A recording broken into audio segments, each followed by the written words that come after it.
바이러스 대유행 시대에도 일본인들의 혐한 감정은 끝없이 이어지고 있습니다. 일본의 대부분의 대중매체들은 한국을 비난하고 조롱하고 있습니다. 일본의 많은 기업들과 언론들은 우익 세력으로서 혐한을 무기로 삼고 언론을 통제하고 있습니다. 그들 사이에도 극우 세력과 보통의 우익 세력이 있지만 대부분의 일본의 우익 세력은 한국에 대한 반감을 가지고 있습니다. 하지만 이러한 일본의 여론전에서도 전혀 영향을 받지 않는 부류가 있어 일본 내에서 주목받고 있습니다.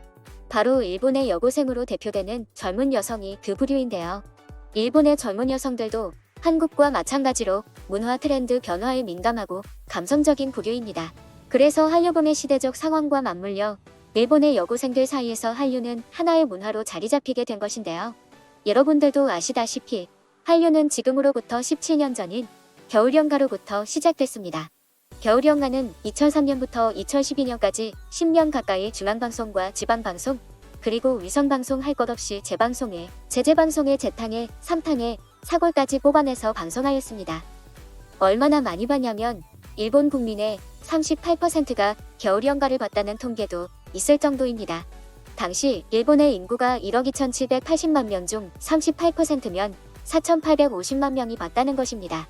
이는 마블의 어벤져스 엔드게임이 1,300만 관객이니 거의 어벤져스 엔드게임 같은 흥행작을 4번 성공시킨 것이나 다름없습니다. 당시에 한국 인구 수가 5천만 명이 안 됐으니 한국 인구보다 더 많은 일본인이 시청한 것이라는 거죠. 아무튼 그렇게 시간이 지나고 드라마가 아닌 일본의 한국의 아이돌 가수들이 유행이 되기 시작했습니다. 동방신기를 시작해 카라 그리고 빅뱅까지 왔습니다. 이들도 겨울연가 못지않게 엄청난 인기를 끌어 일본의 젊은 세대들에게 한류 문화를 대중화시켰습니다. 이렇게 시작된 일본의 한류 열풍은 이제는 드라마와 음악을 넘어서 음식과 패션 그리고 화장품까지 범위가 넓어졌습니다. 마이니치 신문의 구사카베 기자는 한류 열풍을 취재하기 위해 도쿄 시노쿠보에 있는 한인타운을 방문했습니다. 구사카베 기자는 중고생과 20대 젊은이들이 거리를 가득 메워 평일 오후였지만 마치 관광지 같았다고 코리아타운의 번잡한 분위기를 전했습니다. 사이타마에서 온 중학교 2학년 여중생은 내 주변에는 한국 화장품과 아이돌 붐이 일고 있다며 일본에서 크게 인기를 끌고 있는 한국 스타일 핫도그를 손에 든 채 취재를 응했습니다. 여중생은 한국의 이미지에 대해 세련되고 유행의 최첨단을 달린다며 한국의 패션은 귀엽고 따라하고 싶어진다고 말했습니다. 이뿐만 아니라 일본인들의 인스타그램에는 한국 패션이라는 태그가 달린 게시글이 375만 개가 있고 한국 화장품 태그는 210만 개의 게시글이 있습니다. 또한 일본의 여고생들 사이에서는 맛집을 검색할 때 도쿄에 있는 한국스러운 카페나 한국적인 인테리어 등으로 검색을 한다고 합니다. 이렇게 젊은 층 사이로 한류 열풍이 불자 일본의 우익 세력들은 한류 문화는 일본의 문화를 카피한 것이라고 비난했지만 실제로 일본의 마케팅 업체인 토렌다즈에서 한국이 최신 트렌드의 발상지인지를 묻는 설문조사를 한 결과 10대 응답자들의 90%가 그렇다라고 답변했습니다. 또 일본 내각에서 지난해 10월에 진행한 여론조사에서 한국의 친밀감을 느낀다는 응답률은 18에서 29세 사이의 연령층에서 57.4%에 달했습니다. 일본의 젊은 층에서는 이제는 한국 없이는 못 산다는 말이 나올 정도가 됐습니다. 인스타그램과 유튜브를 통해서 한국식 메이크업을 배우고 더 나아가 한국의 화장품을 사기 위해 직구까지 합니다. 또한 카카오톡을 사용하지 않는 일본에서는 신기하게도 카카오톡의 캐릭터들이 인기를 끌고 있습니다.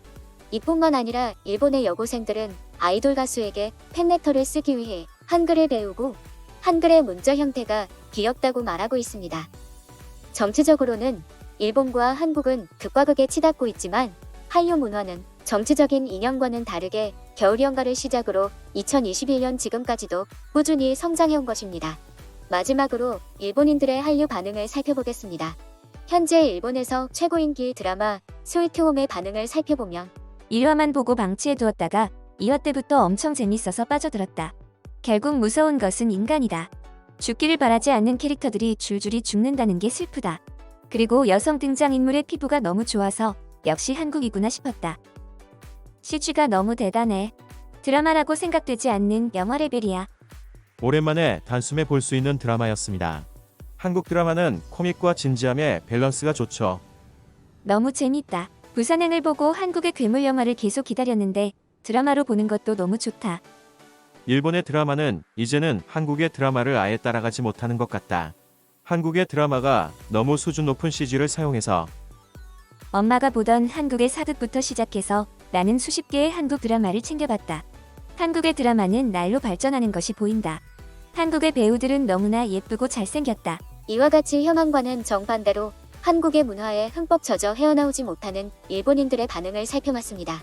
이들의 이중적인 태도를 여러분들은 어떻게 생각하시나요? 여러분들의 의견을 기다리겠습니다.